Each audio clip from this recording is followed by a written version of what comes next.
Coucou, dans cette vidéo, on va montrer, on allait à Calvarial et aussi à Comporta, qui sont deux endroits près à la péninsule, Presqu'île.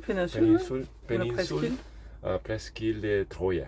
Et on commence avec une très bonne surprise dans une aire dès notre arrivée.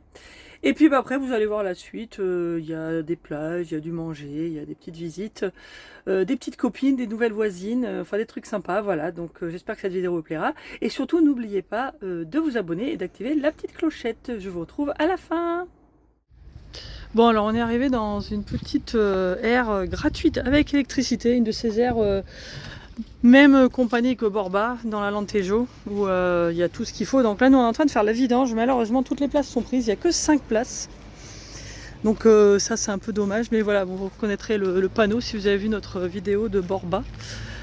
Et donc voilà, c'est un peu dommage parce que ça aurait été sympa de se mettre là en plus pour se brancher. Mais sinon bon, on va regarder ce qu'il y a autour. Il y a un petit parking à côté. Éventuellement, si on veut absolument rester là, on pourrait se mettre là, mais c'est en pente. Mais c'est vraiment bien, il y a tous les services, il y a même de quoi nettoyer le camping-car, là, ici. Ah non, c'est bike wash. Ouh, je retire, non, en fait, c'est pour nettoyer les vélos, si vous voulez. Donc voilà, mais bon, c'est assez cool, quoi. Alors le seul truc sur cette petite aire, c'est que comme vous voyez, Mani est en train de remplir notre bidon. Parce qu'en fait, le robinet d'eau, il est là, il fait coucou. Le robinet d'eau, je pense qu'à un moment, au moment du design, ils ont dû se gourer de robinet en fait. Parce que celui-là, c'est un bouton en poussoir qu'on peut pas mettre de tuyau. Et là, à côté, pour les toilettes, c'est un bouton où on peut mettre le tuyau, mais qui n'est pas d'eau potable. Donc je pense qu'il y a quelqu'un qui s'est planté, qui a mis le mauvais robinet au mauvais endroit, à mon avis. Mais bon, bah, du coup, on fait au bidon, hein, c'est pas grave. Alors bon, bah on va voir, je sais pas si on va rester ici, on peut se rapprocher de la plage, je crois que j'avais vu un parking, enfin on va voir ce qu'on va faire.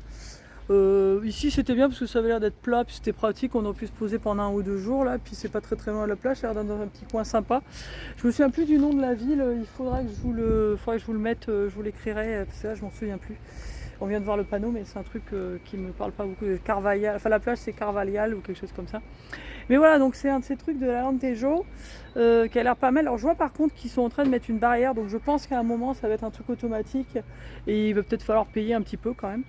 Ou en tout cas ce sera bloqué pour que n'importe qui rentre pas. Mais bon, c'est très bien fait, hein, très bien organisé. Donc voilà, en tout cas nous on a pu faire la vidange gratuite, ce qui est bien parce que là où on était à Sienèche, c'était 5 € quand même à l'Intermarché. Donc là, ici, on a fait la route, c'est par là qu'on veut s'arrêter. Donc voilà. Et il y a des cigognes juste derrière. Copine!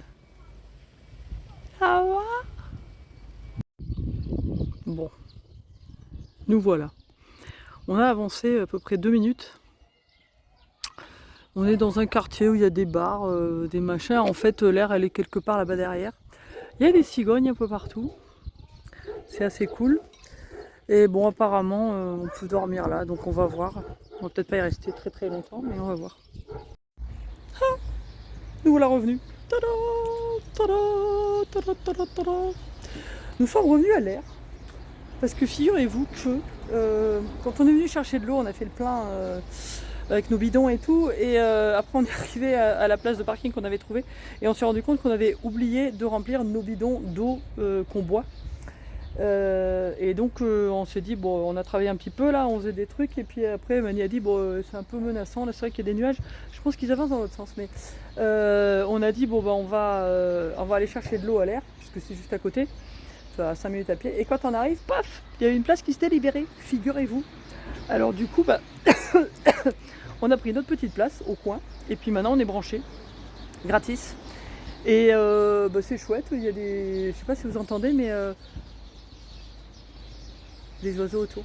Et on est juste à côté des cigognes, et puis il y a plein de cigognes ici, c'est super, on entend le clac clac clac clac clac clac clac. C'est vraiment très chouette en fait. Donc après demain on ira faire un petit tour à la playa pour voir commencer. Et puis bon là on est bon pour 72 heures au moins, si on a envie de rester 72 heures. Et puis je crois qu'on va étudier en fait la suite. On va aller vers la région de Setúbal. On a vu sur une vidéo d'Instagram, parce que nous sommes des victimes de la société, et on regarde Instagram, et il y a un fromage qui a gagné le prix du meilleur fromage du monde, et en fait c'est un fromage de par ici, de pas loin, ça doit être à une demi-heure d'ici quoi. Et on a repéré la ferme et tout ça, puis apparemment ça se visite. Alors ça c'est un des trucs, c'est un des stops qu'on va faire avant de monter sur Lisbonne. Et alors après bah on va, là aujourd'hui et demain, là, je vais essayer de regarder ce qu'on trouve autour de Lisbonne. Parce qu'on aimerait bien passer quelques temps à Lisbonne, il y a 2-3 trucs qu'on veut faire à Lisbonne. Moi j'aimerais bien trouver un endroit où on peut écouter du fado. Bon, je sais pas s'il y a que à Lisbonne, mais bon, en tout cas, à Lisbonne ça doit être faisable. Et il y a le musée du séisme qui apparemment est très très bien. Et donc ça c'est un des trucs qu'on veut visiter. Et aussi on veut rencontrer une des personnes qu'on suit depuis très longtemps. En fait depuis 1 ou 2 ans, avant qu'on parte des États-Unis, donc ça doit faire au moins 5-6 ans, qui s'appelle Grégory Puy, qui a un podcast qu'on aime beaucoup. Enfin, il a plusieurs podcasts qu'on écoute aussi. Et il habite à Lisbonne, et donc on lui avait envoyé un mot par Instagram en lui disant qu'on aimerait bien lui offrir un café. Donc ça fait partie des choses qu'on veut faire à Lisbonne, donc je pense qu'il faut qu'on trouve un endroit où on peut au moins passer quelques jours. Alors, ce serait peut-être pas à Lisbonne même, parce qu'apparemment j'ai vu sur la carte, là ça a pas l'air d'être top.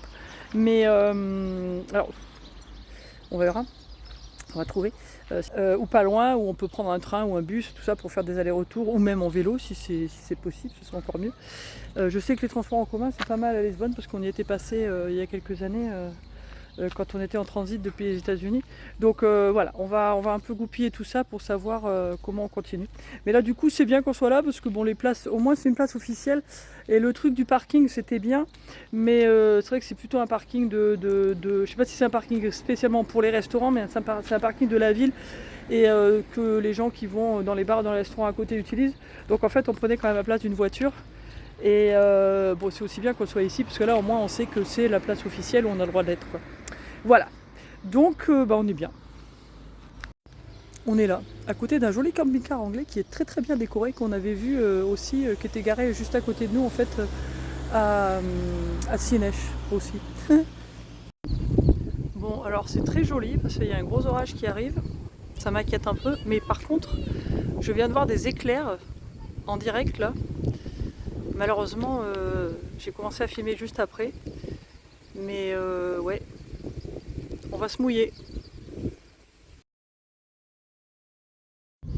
Bon, de l'autre côté, c'est très joli. Hein. J'espère que ça va nous passer un petit peu à côté. Ah, j'entends le tonnerre. En fait, le téléphone ne rend pas justice à la noirceur qui est derrière moi. Ça fait un peu peur.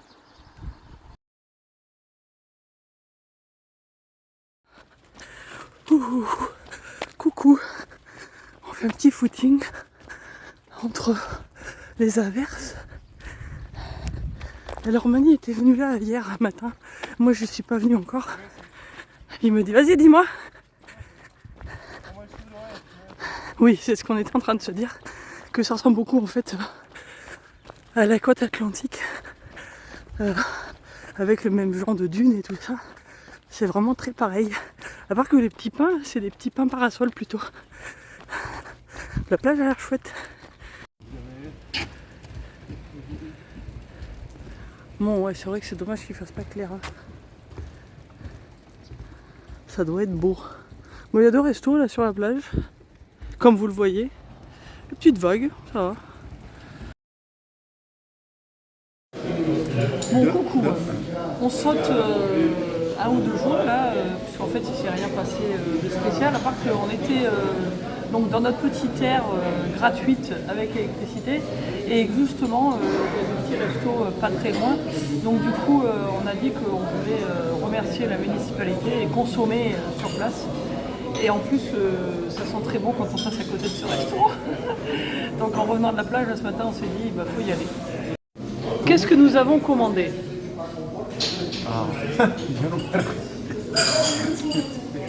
C'était fruit de mer, un poisson, quelque chose, voilà. Ouais. C'est une viande grillée qui est spécialité de la Lentejo. Avec, il va y avoir des moules avec, je pense. En fait, c'est en portugais, donc on n'est pas sûr. Bon, voilà, hein, c'est des calamars, en fait. On attend. Bon, nous venons de sortir de table, c'était très bon, n'est-ce pas? Et alors, notre serveuse se trouvait être vénézuélienne. Oui. Donc, on a discuté un petit peu avec elle. Et elle nous disait que par ici, Ronaldo a une maison. C'est ça. Et en fait, depuis qu'on est là, on se dit que ça a l'air d'être un quartier, enfin une région qui est en train de devenir un truc très exclusif. Parce qu'on voit qu'ils construisent que des trucs, c'est des resorts, des machins, des grands. Cristiano Ronaldo, bah oui. Oui, le joueur de foot, quoi. Donc quelqu'un qui a des sous. Et en fait, oui, voilà, et on voit que apparemment ça devait être un petit village de pas grand chose, quoi. Parce des petites maisons mignonnes. Mais maintenant, ce qui se construit, c'est vraiment des gros trucs. Et puis j'ai regardé, je suis passée, il y a un agent immobilier juste à côté de l'air. Et le truc le moins cher que j'ai vu, c'était 850 000 € pour genre un peu plus grand qu'un studio, quoi. Donc j'ai l'impression que ouais, dans quelques années ici, ça va être un petit peu le Cap Ferré du coin, je pense. Oui, oui. Parce que c'est un petit peu le même genre de prix. Oui, il y a même un bassin. Ouais, il y a en plus, oui, il y a une petite presqu'île, on passe par là. Oui, il y a une petite presqu'île justement de Formosa, juste à côté. Donc, et puis bon, tout ça c'est près de Setúbal et puis de Lisbonne du coup. Mais bon, effectivement, on voit que de toute façon, ça se développe énormément. Et ce qui se développe, c'est pas des HLM, quoi. Hein. Voilà. Ah.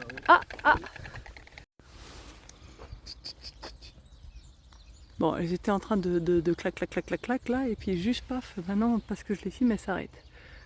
Oh. Alors je vous montre ça parce qu'en fait on voit pas mal de petites maisons comme ça qui ont un espèce de toit de chaume. Et puis les murs sont, on dirait, un espèce de petit roseau là, je sais pas trop ce que c'est. Et en fait on en voit plein par ici, et je pense que ça va être les maisons typiques d'ici. Et je trouve ça très joli, très original. On est en train de se balader un petit peu dans le quartier de l'Air. Et je vais vous la remontrer. On va revérifier. En fait, on est parti à la plage ce matin, tout allait bien. Et quand on est revenu, il n'y avait plus d'électricité. Alors on a téléphoné, il y a un numéro, puisque c'est un réseau. Hein. C'est comme camping-car park, à part que c'est beaucoup moins cher, puisque c'est gratuit. Et donc je les ai appelés, et dans mon portugais... qui est très débutant, on va dire. J'ai expliqué qu'il n'y avait pas d'électricité et ils m'ont dit, d'après ce que j'ai compris, que ou bien la municipalité le sait déjà, enfin c'est le problème de la municipalité en tout cas, c'est ce que ça veut dire. Donc je sais pas, on a juste déposé les affaires, on n'a pas regardé. J'espère que ça va revenir parce que en fait le truc qui était bien de venir ici, c'est que justement ça fait un ou deux jours qu'il fait gris. Et que pour le coup c'était bien d'être branché parce que là notre panneau solaire, là récemment il se rechargeait très bien parce qu'il faisait grand soleil quasiment toute la journée. Mais là depuis hier on n'a pas vu beaucoup le soleil, il faut le dire. Et puis bah, sinon donc vous avez vu il y a les prises de chaque côté, hein. Il y a 2 prises de notre côté et 3 de l'autre. Et puis bah à part le robinet où il y a quelqu'un qui a mal lu les plans là, il faudrait qu'ils échangent les robinets pour qu'on puisse mettre un tuyau. Sinon c'est vraiment très bien. Là il y a une zone séparée pour les eaux grises et les eaux propres. Pour les eaux noires et les eaux propres, pardon. Et puis bah, les eaux grises c'est assez pratique de s'y mettre. Donc c'est cool. Une chose que je voudrais dire, si vous venez ici, faites les courses avant. Parce qu'en fait il n'y a vraiment pas grand chose autour. Il y a, là je suis allée hier en vélo dans la ville d'avant de Carvalhal, là on est plus près de la plage, on est plus du côté plage. Bon, à 2 km il y a 2 petites supérettes, mais il n'y a vraiment pas grand chose et c'est très très cher pour ce que c'est. Et puis sinon il n'y a vraiment rien d'autre quoi, hein. Il y a des constructions et puis des maisons et puis quelques restos, mais c'est tout. Donc il y a vraiment rien pour faire les courses, même pas pour acheter du pain ou quoi que ce soit. Donc si vous venez ici il vaut mieux prévoir, quoi. Et bonne nouvelle les amis, le courant est revenu. Donc c'est très bien. Demain ça nous permettra d'avancer avec une batterie pleine. Denzel, où vas-tu? Coucou les potos. Même endroit qu'hier, mais meilleur temps. Bien meilleur temps. Par contre, il a plu et comme vous voyez, c'est mouillé là, les places de parking. Bon, je me mets de l'autre côté parce qu'il y a le soleil. Alors, ce qui est bien, c'est que on devrait pouvoir vous montrer la jolie vue sur la presqu'île avec, c'est la plage de Troyes ou Troya, là, Troya. Et puis c'est Toubal ou Ch'toubal dans le fond. Parce que bon, hier, ça se voyait pas, puis il y a petites collines et tout. Donc voilà, on va essayer de vous montrer ça du coup. Mani est parti devant parce qu'il est parti au courant. Moi, je suis allée en marchant avec mes sandales. Parce que je fais plage en sandales, j'aime mieux, voilà.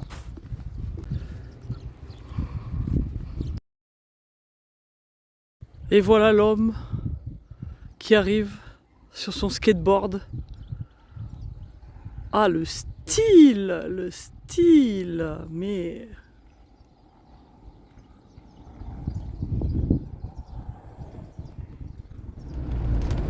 Bon, recoucou, nous voilà en route pour Comporta et la petite presqu'île où on va essayer d'aller jusqu'au bout là pour pouvoir un peu commencer parce que on n'est pas trop sûr de pouvoir y aller en vélo. Oh là là, les routes ici. Coucou. Oui, le Portugal est en voie de développement apparemment, tout se construit. Alors c'est pour ça que les routes sont pas très bonnes, mais il y a du boulot quand même. Hein. Alors, nous avons appris donc Comporta, la région où on était, Comporta et Carvalhal, c'est célèbre pour les rizières. Et quand on est arrivé, on a vu effectivement qu'il y avait ces trucs, je les ai filmés tout à l'heure. Mani me montre qu'il y a des montagnes là-bas, mais je vais vous montrer. Donc là, on se balade sur la presqu'île pour voir comment c'est vrai que c'est joli. Mais je vous parle de l'océan. Alors, l'océan devrait être sur notre gauche. Et à droite, il y a une espèce de petite baie, voilà, qui, voilà, on en voit un petit peu là. Je vais attendre qu'il y ait moins d'arbres et puis je vais vous montrer. Voilà. Bon, bah, ici aussi, on est un peu désolé de voir que c'est en train de construire des gros trucs. On vient passer à côté d'un endroit, il y a 6 grues. Donc, je vous laisse imaginer la taille du truc. Là, on va arriver dans un endroit où il y a un golf. Bon. Ça au moins ça préserve un peu la nature, mais encore une fois on voit que bon, c'est un endroit qui va être réservé seulement à une très petite quantité de la population et puis je pense que c'est un peu dommage parce que ça va un peu détruire la nature et franchement ce qu'on a vu c'est joli et là où on était c'est pareil, ça va être surconstruit et venez peut-être en ce moment hein, parce que je crois que dans quelques années ce sera plus du tout aussi bien et si vous êtes camping-cariste je sais pas si on serait les bienvenus, je me demande. Bon, on a fait le tour, donc on est arrivé au dernier petit rond-point et là il y a un panneau, il y a un parking. On s'était dit on va peut-être se poser 2 minutes pour voir la fameuse plage de Troya et en fait c'est interdit au camping-car, très clairement. Donc on a fait le tour du rond-point puis on revient, voilà, donc on a vu un peu la péninsule de Troya. Voilà, on arrête là, parce que je veux pas que la vidéo soit trop longue, mais on a encore un petit peu à vous montrer pour Comporta, et puis la suite, ça ce sera dans quelques jours, voilà, comme d'habitude, merci de nous suivre, et à très bientôt, ciao.